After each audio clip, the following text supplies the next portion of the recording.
साबायखर जासिबाय बे समाव सारखौ बान्थाखौ हरनो खावलायबाय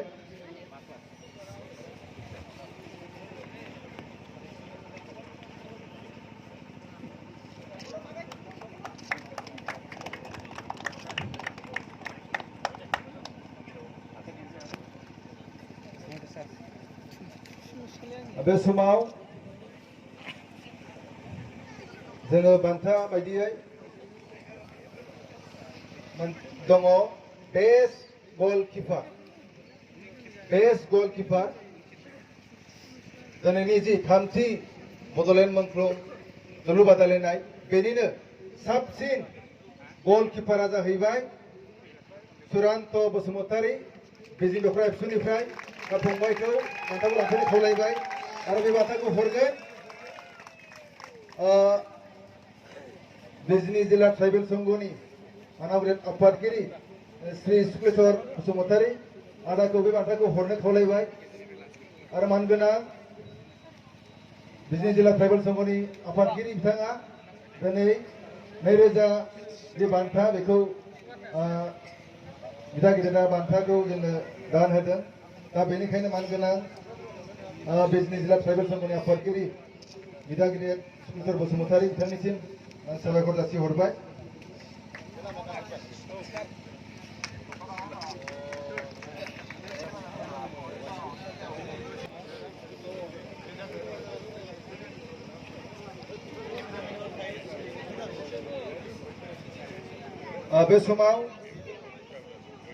बे समाव 9 आगस्तनिफ्राय जानाय जि जोबजासिम जि मोनसे गेलेनाय बेयाव हाइस्ट स्करार बेखौ मोननो हादों गेवलां मोसाहारि निसिमा दख'रा एबसुनिफ्राय दा फंबायखौ सिगां फारसे फैनो खावलायबाय बिथाङा नैबे जोंनि टुर्नामेन्टआव गासै 5 गल सोनो हादों दा फंबायनिसिम कंग्रेचुलेसन थाबाय बे समाव बे बान्थाखौ हरनो थाखाय आं खावलायगोन हांख्रायगोन डक्टर इन्द्रजित ब्रह्म आफादगिरि बिजनि सेन्ट्रेल लाइब्रेरि बिथाङा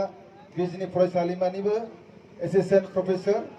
दा सारखौ बे बान्थाखौ हरनो खावलायबाय आरो दिनैनि जि 2000 जि बान्था बेखौबो सारानो दान होदों दा बेखायनो मानगोनां सारनिसिम चिरां जिल्ला एबसुनि जानानै साबायखर जासिबाय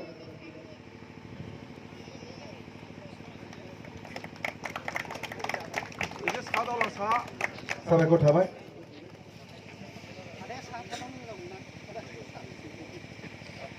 आरो नोगोद 15,000 रांखौ हरनो सिगांबाय बे समाव आं खावलायगोन এতিয়া মই অনুৰোধ কৰিব বিচাৰিছো আমাৰ বিজনী এমএলএ সমষ্টিৰ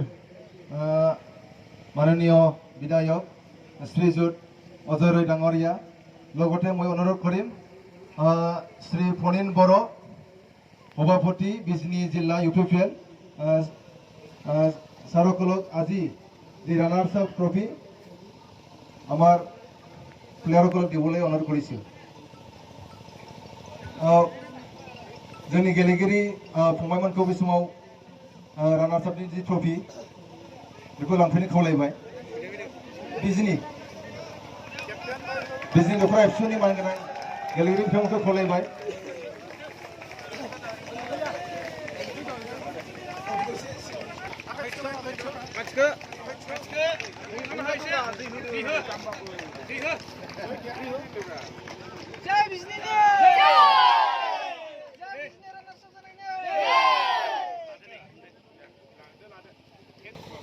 बिजनी एमएलए समष्टिनि मानगोनां दा बे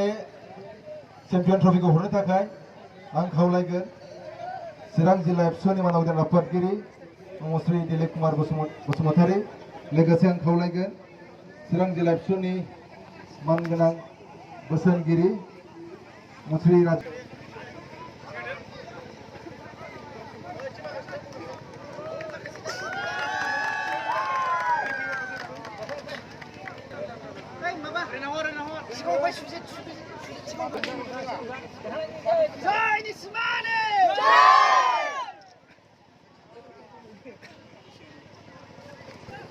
जी 20,000 नगद रां बेखौ गथायनि थाखाय जोंनि मानगोनां प्राइम इलेक्सननि आफादगिरि दिलीप कुमार बसुमतारीनिसिम बे समाव साबायखर जासिदों।